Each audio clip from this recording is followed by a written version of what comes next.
we're going to have a look at what's grabbing the headlines here in France. Still one story dominating those papers today. Of course, it's the primary for the centre and right parties here in France. Round two, if you haven't been following this, is on Sunday.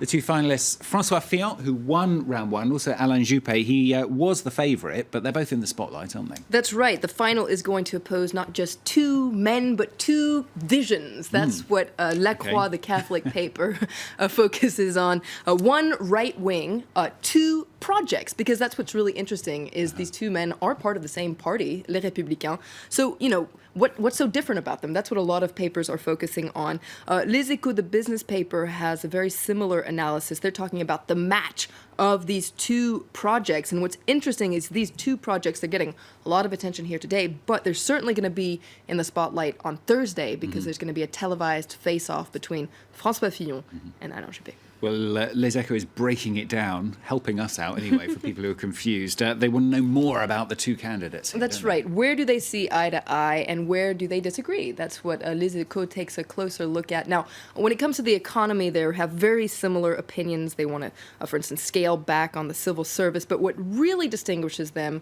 are their ideas on foreign policy. Alain Juppé on the left there is more pro-European, while François Fillon on the right is known for being very close to Russia or wanting to get closer to Russia. And they also have very different ideas when it comes to the family and social issues. For instance, François Fillon is much more traditional and conservative than Alain Juppé. For instance, he's very close to hardline Catholic groups that want to scale back on gay rights. You might be familiar. They're called the Manif pour tous. He's very close to that group, whereas Alain Juppé has a more modern, perhaps tolerant vision of the family. And both candidates very busy defending their projects. Alain Juppé, first of all, he's given an interview to Le Figaro, hasn't he? That's right. Le Figaro comes back on his program. He was quite stunned. He was expecting to win round one. You can see he's still very confident here. He says, I'm the only one that can bring the right and the center together. And he takes advantage of this interview to lash out against François Fillon, probably unsurprisingly, particularly his economic program that's been getting a lot of attention. He says François Fillon's economic program is just not very credible. And he says he actually runs the risk of kind of turning into Hollande, making all these promises and not keeping them, and therefore driving France down another spiral of deception and mistrust. Now, in this interview, as I said, he's very confident, and he says, for instance, that he can't wait for Thursday when they're going to have that televised face-off. That'll be interesting. François Fillon, meanwhile, he says that Juppé is just out of touch. Now, he's given an interview to Le Parisien, hasn't he? He comes back on his surprise win on Sunday. That's right. Where did that tidal wave of votes come? Because everyone expected the final to be between Alain Juppé and Nicolas Sarkozy. Well, you can see this quote on the front page of Aujourd'hui en France, Le Parisien. He says, the truth is that France is much more right-wing than it has ever been. Essentially, people are worried, and he's giving the people the answers they want when it comes to the economy or immigration or security or even family values. These are the things that people are worried about, and he has come up for the solution that works for them. And there's another quote in this interview I find quite interesting. He says, if we don't take radical measures, the country will continue to fall apart. And apparently, a lot of French people agree with him. Okay, well, the papers then really paying very close attention to Fillon today. Nobody saw him coming. Well, not that many people anyway. And so he's relatively unknown compared, of course, to Alain Juppé and also Nicolas Sarkozy. That's right. It seems like a lot of papers are suddenly discovering this stranger called Fillon. Because what's really interesting about Fillon is he has, he's a very familiar face when it comes to French politics, but he's always been in the background. For instance, he was a minister of Jacques Chirac's,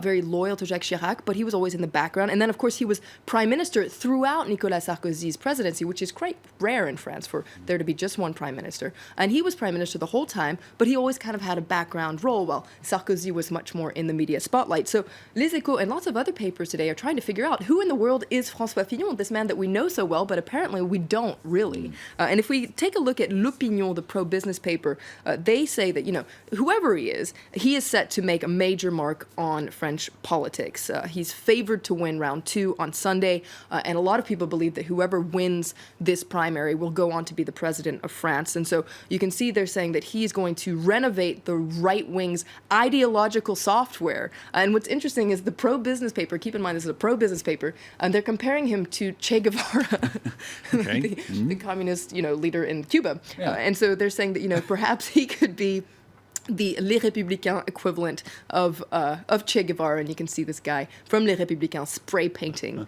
this picture of François Fillon. Not everyone is excited about this revolution, namely the left-wing press. They're very concerned about his conservative agenda, aren't they? Absolutely. Libération, the main left-wing paper here, is terrified by the Fillon presidency. You can see this very interesting front page. They say that François Fillon is the French equivalent of Margaret Thatcher, quite literally. And maybe they're calling him François Thatcher. Now, he's never hidden his admiration for Margaret Thatcher. And you can see what's interesting about Libération is they've made him into Margaret Thatcher, and then they've also given him this phrase that was made very famous by François Hollande, moi président. Essentially, they're looking ahead at a François Fillon presidency, and they're worried about his ultra-conservative, ultra-pro-market capitalist program. And unsurprisingly, so is L'Humanité, the communist paper. They're very worried about what this message means from right-wing voters, what it means about the state of France. They say that Fillon won because ultra-capitalism and identity politics are really gaining ground in France. And it's not just the left wing, is it, that concerned about Fillon? The far right here in France are worried about him as well. That's right. Le Monde reports that Marine Le Pen, the leader of the far-right National Front Party, did not see this coming at all. Now, she said, according to this article, her campaign team had been studying, the scenarios of her running off against Nicolas Sarkozy or her running against Alain Juppé, because it's widely expected that Marine Le Pen is going to make it into round 2 of the presidential election next year. And so she did not see Fillon coming. And now she says officially it doesn't make a difference, that it doesn't change anything for her. But the truth is that since Fillon is so conservative and since apparently so many people from the right wing want to vote for him, well, he could be a threat for her if ever they make it to round 2 together. Exactly. If they do, it'll be right against right. We shall see. Thank you very much, Flo. Flo Villeneuve with the papers here on France 24. In the next half hour, we're going to be reporting from Nigeria today. There have been 1,600 attacks there on oil and gas installations over the past year alone, as a serious lack of jobs and infrastructure in disarray has left locals feeling they've been dealt a serious injustice. Special report then in the next half hour.